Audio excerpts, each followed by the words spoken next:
Alô, meu aluno e minha aluna do nono ano. Estamos aqui para a nossa primeira aula e vamos conhecer a nossa República, a Proclamação da República, que para alguns historiadores não foi uma proclamação, pois aquilo que se proclama, aquilo que se fala, não foi o que aconteceu. Na realidade, foi um golpe militar. Mas isso nós vamos ver durante a aula.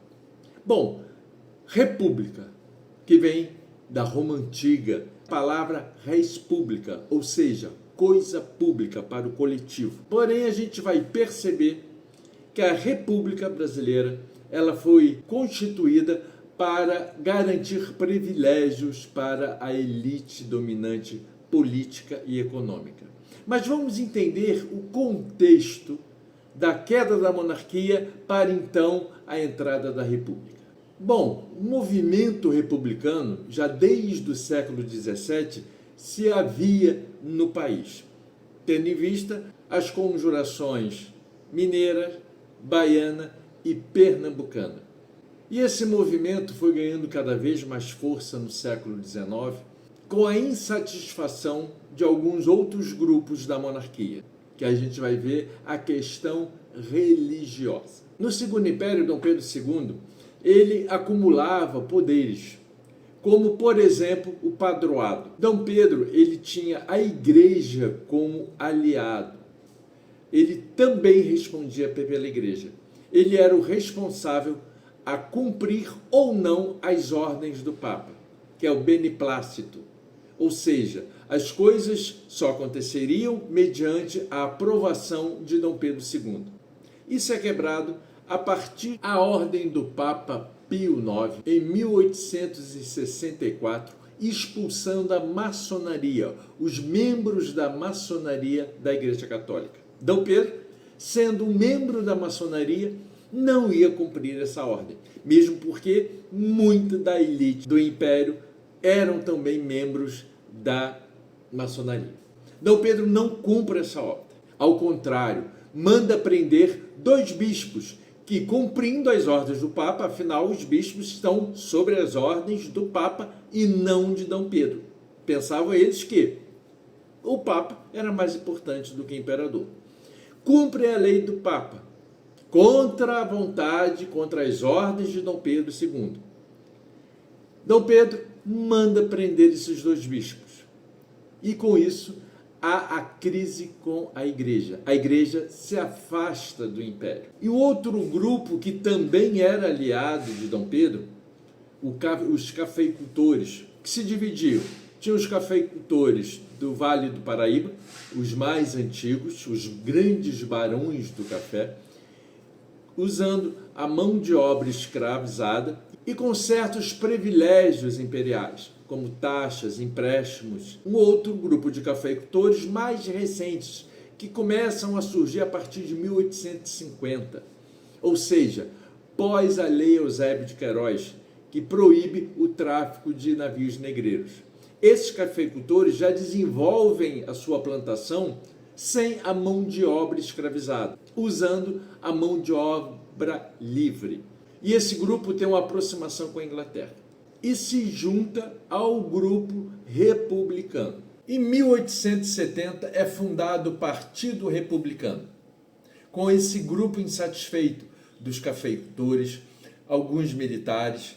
Isso fortalece então o movimento republicano. A crítica do centralismo do Império. Mas a partir de 1888, o primeiro grupo, o grupo de cafeicultores, os grandes barões do Vale do Paraíba, rompe com Dom Pedro II, pois a partir da abolição, com grande número de escravizados, esperavam pelo menos uma indenização pós-abolição, coisa essa que não aconteceu. Se sentiram prejudicados e se afasta de Dom Pedro, unindo-se ao outro grupo de cafeicultores e assim formando um grupo maior do movimento republicano. E esse grupo se divide também dos radicais e os moderados. Os moderados, liderados pelo jornalista Quintino Bocaiúva, que defendia uma mobilização moderada, sem agitação social e sem ameaça à ordem. Já o grupo mais radical, liderado pelo advogado Silva Jardim, já defendia um movimento com uma mobilização popular para derrubar a monarquia. Mas aí também encontramos uma outra questão, a questão militar. O exército vencia a Grande Guerra do Paraguai. Os militares esperavam um reconhecimento depois da Guerra do Paraguai, coisa que não aconteceu.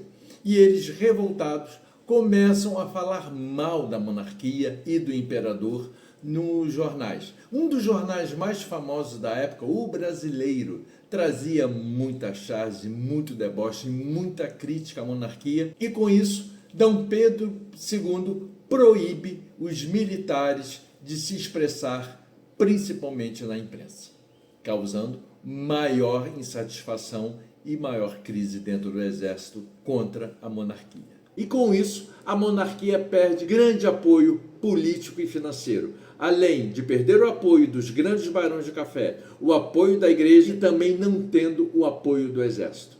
Fica isolado. De Dom Pedro também, já de uma certa idade, com a saúde debilitada, já não tinha mais grande vigor para lutar e promover a ascensão da monarquia. Com o enfraquecimento da monarquia, surge então o movimento que os historiadores hoje chamam o golpe militar da República. O exército então ganha a liderança do Marechal Deodoro da Fonseca, o grande marechal vencedor da Guerra do Paraguai, que volta vivo e com grande prestígio.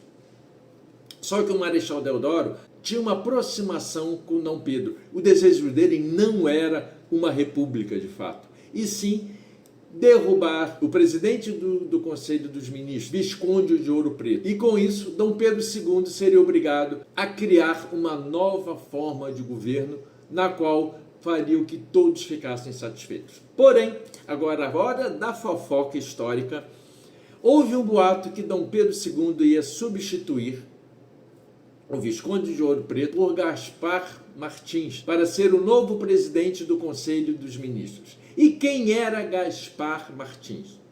O inimigo, um desafeto dos anos da juventude do Marechal, lá no Rio Grande do Sul, pois os dois disputaram a mesma mulher. E essa mulher preferiu ficar com Gaspar do que com Deodoro da Fonseca. E daí uma rivalidade de décadas. Então isso motivou a Deodoro a destituir a monarquia.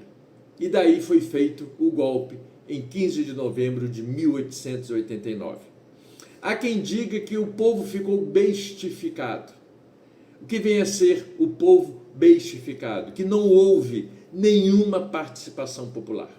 O povo assistiu a tudo aquilo como se fosse uma grande parada militar. Por isso, esse evento é considerado o golpe militar para instituir a República do Brasil. E um mês depois, a família real é expulsa do país, que fogem para a França. Em 1889, o governo provisório, em dezembro de 1889, é convocada as eleições para o Congresso Constituinte. E em 24 de fevereiro de 1891, é promulgada a primeira Constituição da República no Brasil. São necessários novos símbolos, novos heróis para a República. E nasce a República do Brasil, sobre a luz do positivismo. Ordem e progresso é a grande frase do positivismo, e o que o exército mais preza, a ordem para que se alcance o progresso. E assim são criados os novos símbolos. Uma nova bandeira que assemelha-se muito ao dos Estados Unidos, tanto que o Brasil se chamava República dos Estados Unidos do Brasil. Novos heróis, como a elevação de Tiradentes como grande mártir da independência e da república, do sentimento positivista e iluminista. Tiradentes é elevado à figura tal qual Jesus Cristo, mas isso a gente vê a partir do ano que vem no ensino médio. Com a nova Constituição, o país se torna laico, é oficialmente separado da igreja, coisa que no Segundo Império eram juntos. Na República, o país é laico, ou seja, não existe uma religião oficial.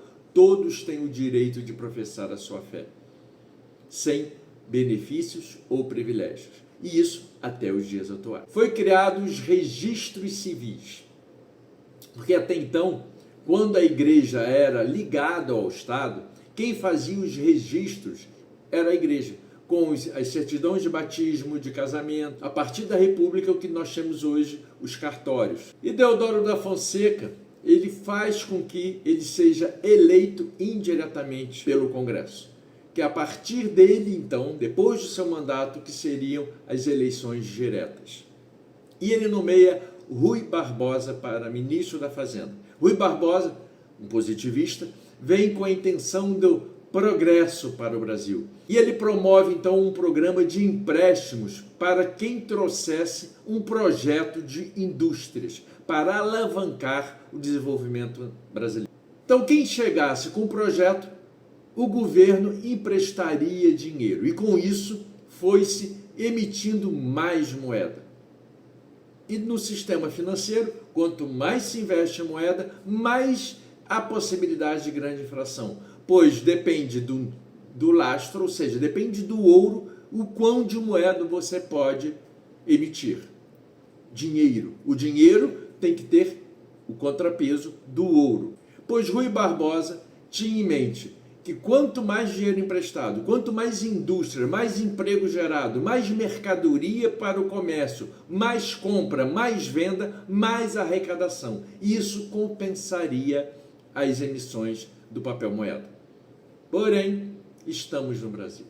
Muitos projetos fantasmas para receber esses empréstimos e que não houveram indústria nenhuma. Houve uma especulação financeira muito grande. Muito dinheiro nas mãos da população que investiam em outras coisas, na bolsa, em outros lugares, e não desenvolveram a indústria e o trabalho no Brasil. Com isso, ficou conhecido como a crise do encilhamento. O que é encilhamento? O cavalo vai para a corrida, fica um período ali parado e as pessoas apostando, especulando quem vai ganhar, quem não vai ganhar, quanto vou ganhar, e isso que aconteceu aqui no Brasil. Uma inflação que era 0,5% chegou a 90%. Então houve uma grande crise. Durante essa crise do encilhamento, o Marechal Deodoro é pressionado a renunciar. Essa revolta do encilhamento, Deodoro da Fonseca fica preocupado, tenta até fechar o Congresso para que ele governe sozinho. Isso cria maior tumulto ainda. Quando então o almirante Custódio de Melo, com a revolta armada, ele cerca a Baía de Guanabara com seus navios de guerra, apontando para o Rio de Janeiro e ameaçando ele não renunciar, vai bombardear o Rio de Janeiro. E em novembro de 1891, Marechal Deodoro renuncia. Bom, e na Constituição dizia o seguinte: se o presidente morresse, renunciasse de 2 anos de mandato, seria convocada uma nova eleição. Então assume o vice Floriano Peixoto, com a pressão ainda, pois Floriano Peixoto dizia que essa lei da Constituição era para o presidente eleito diretamente. E o Deodoro da Fonseca foi eleito pelo Congresso, não valia para ele. Custódio de Melo, mais uma vez, tenta ameaçar de bombardeio. Floriano pede calma, Custódio, vamos conversar, vamos negociar. E nesse meio tempo, Floriano Peixoto compra alguns navios de guerra aos Estados Unidos num preço bem acessível e faz frente à Força Armada do Custódio. E mais tarde eles ainda brigam muito numa revolta federativa onde Floriano Peixoto vence Custódio lá na cidade de Desterro, que a partir de então recebe o nome de Florianópolis em homenagem a Floriano. Marechal Floriano Peixoto, conhecido como Marechal de Ferro, o imbatível, assume então a presidência e começa com atos populares, baixa preço de carne, congela vários outros preços e assim ganhando o apoio popular e amenizando, diminuindo o caos político e econômico. E que dessa maneira ele chega até o final do seu governo em 1894, convocando assim de fato as primeiras eleições diretas. E aí começa então a República Oligárquica, tema da próxima videoaula. Vou deixar aqui alguns quiz para que vocês respondam. Entre em contato pelo e-mail ou aqui pelos comentários. Não esqueça de assinar o canal, acionar o sininho e compartilhar com os colegas. Até a próxima aula e não faltem!